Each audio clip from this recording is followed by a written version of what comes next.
This episode is brought to you by the Kronos Project. From custom camera enclosures to long-term capture systems to Dragonframe ready gear, macro equipment, or even custom engineered robotics. Let's bring your projects to life. Visit thekronosproject.com to learn more. Okay, today we're going to dive into a quick DMX and Dragonframe tutorial. So I recently relocated the Kessler Crane virtual production stage to a more spacious and camera-friendly area. I'll be creating more behind-the-scenes content, demos, and tutorials from this setup. The last shoot with the microgreens didn't quite hit the mark, so I'm stepping things up for the next one, which features mushrooms. This adds complexity, especially here in dry Colorado, since I need to maintain the right environment without compromising the footage. A big part of that involves dialing in the DMX controls, so I thought this would be a great time to show how I use DMX to manage the environment. So there's several pieces of gear that you're going to need, but to get started you're going to either need to get a DDMX 512, which adds DMX control and trigger capability. You can also use their DMC 16 or 32 or the DMC Plus from Dragonframe. These provide the ability to control stepper motors, but also provide DMX interface, and those will actually allow for DMX live playback. And then there's the ArtNet interface. This is a budget-friendly option, around $70 on Amazon, and it connects via Ethernet, so you may need a USB adapter for laptops for the Ethernet. Setup can be a little bit tricky, but it seems to be pretty reliable once it's configured. For lighting, I'll be using 3 Godox TL60 tubes for the fill, along with a GVM LED spotlight. For plant growth, I got a budget grow light, sufficient for most crops aside for high demand ones. It will run on day and night schedules. And to maintain humidity, I'll be using a reptile fogger. Both the grow light and the fogger will be controlled via DMX relay strip for automated on-off scheduling. Okay, here we are for the computer portion of doing this DMX stuff. So I got a whole bunch of equipment wired up, and what we're going to do is we're going to go ahead and go in and program all of these. I have the information written down. So when you're building you're putting your equipment in, you're going to have to make sure you see what the addresses on each piece of equipment are and have those set to where they're not going to overlap. Once you have those, you can go ahead and start building in here. Now, what you're going to do is you want to be in the DMX area. If you don't have that here, go in and do a right click and make sure that you have it enabled. Like right now, Arc Motion isn't. So here we go. The first thing we're going to do is we are going to add in this the upper front light, because that's going to just go ahead and light up the scene for us a little bit so we can see something. So I'm going to go up to here to add channels, and I have a Godox TL60 tube. Okay, and I'm just going to go with this form, the CCT. I really don't want to mess with all the other stuff personally. This works for me. And that just gives me the dimmer and the brightness and white balance. So I'm going to do add light. And now if I come in here, if I raise this up, oh, that was the bottom light, wasn't it? Yeah, that was lower light. Okay, got that wrong, but that's okay. Lower light. Oops. Okay, so now let's go ahead and add the next one, which will actually be light 6, 7, and 8. So we're going to go ahead here and say we're going to start at 6. I'm going to pick the Godox TL60 again, because that's one I have. And if you don't have anything for that, that's okay. In fact, I'll show you how to do that with the spotlight here in a few minutes. So I'm going to add this one. Now I'm going to go ahead and make sure that works. And then let's go ahead and change the white balance. Everything there looks good. White balance down below, that looks good. Upper tube. And now we're going to add another one, TL60, and this one is on 21, 22, and 23. So we're going to do 21. That's going to end at 23, add light. Now if I light this one up, did I get that wrong? Oh, there it is. Something a little wonky going on with this. Oh, probably because I don't want, it's probably going to start at 20. So let's remove this group.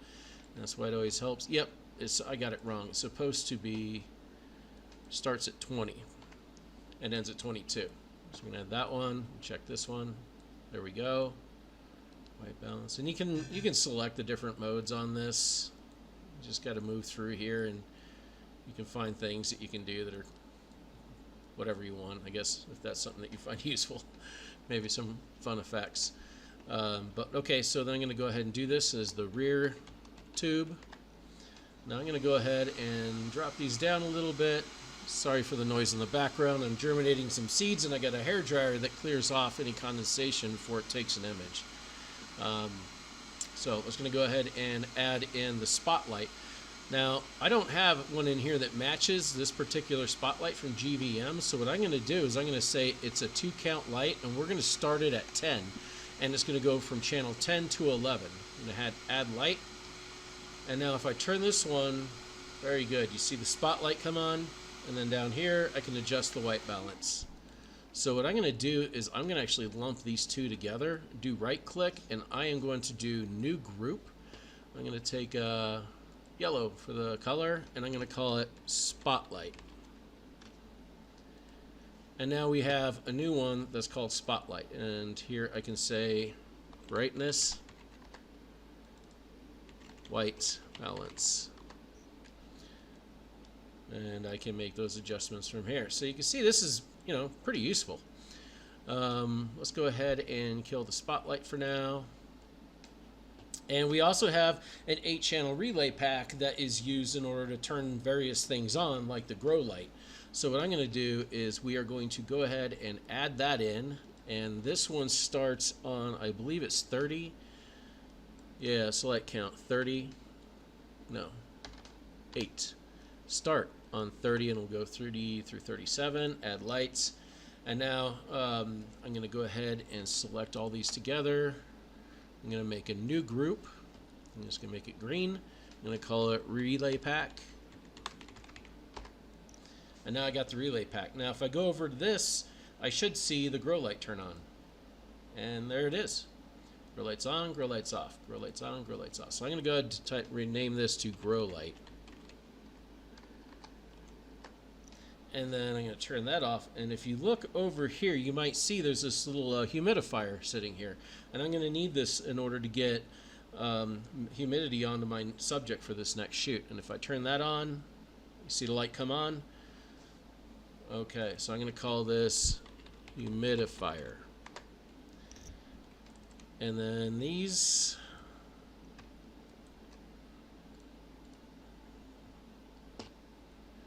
I'm going to remove them for now because I'm not actually going to be using these for this shoot that I can think of.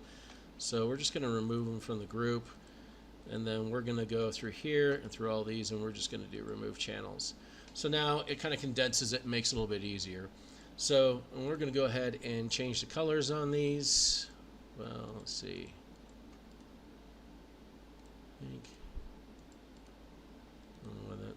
Okay. Go ahead and change these to blue. Change these to purple. Oh, that's why. I'm going to take these off. Pink, blue.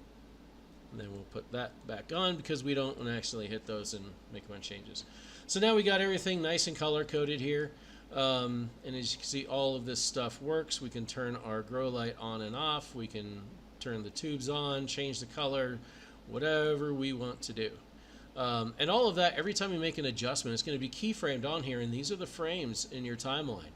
So if you come over here and you go messing with a bunch of stuff, you're going to see that you're going to start getting these gradients. And then as you move, the light will actually shift one from one environment to the other. It'll actually ramp through it, giving you quite a bit of control. So also one thing, and I want to go over real quick with the grow light, is a lot of people ask me about this. How do you set up your grow light? So what I'm going to do is I got my spotlight here. I'm going to go up to global. I got bash turned on, and I am going to disconnect. Or not the spotlight. I don't want to do that. I want to do the grow light. I'm going to disconnect that, and then now if I go over to this one here, I can have it turned on for the exposure and have it turned off when the bash light's enabled. And the bash light is here basically as a modeling light for animators. So if they're going to be doing a bunch of work, they can come in and go to the exposure, and it'll light it the way that they want. But we don't want this on during the exposure. We want this on during the bash light. And now if you put a little smart plug on the relay pack between the grow light and the relay pack, you can give it a day and night schedule. And now every time, if you're going to go in and take an image, before it takes the image, I don't even have the camera hooked up right now, but let's just go ahead and go over to this first exposure. This is how it's going to prepare the scene. And then after it takes an image, it's going to go back to this. So you'll have the grow light on in between images without it getting in the way. And then with that little timer smart switch, I think the one I have is like TP-Link. This thing will give you your day and night patterns, and it works really well. Anyway, I hope that you found this to be a little bit useful. I'm going to probably be doing some more work with this on this next episode, but I wanted this one to be a little bit more of a tutorial before we got into the next episode so people understood, you know, kind of what I was doing in here. As always, be sure to hit like and subscribe if you like this kind of content. I'm going to have a lot more tutorials like this coming down the line. Everything from Kessler Crane to Chaos to Dragonframe to Unreal Engine. And if there's any tutorials you would like me to make in here, anything that you're not sure of, let me know. I'll dig into it, figure it out, and I'll build out a tutorial for you. So thank you, and thanks for watching.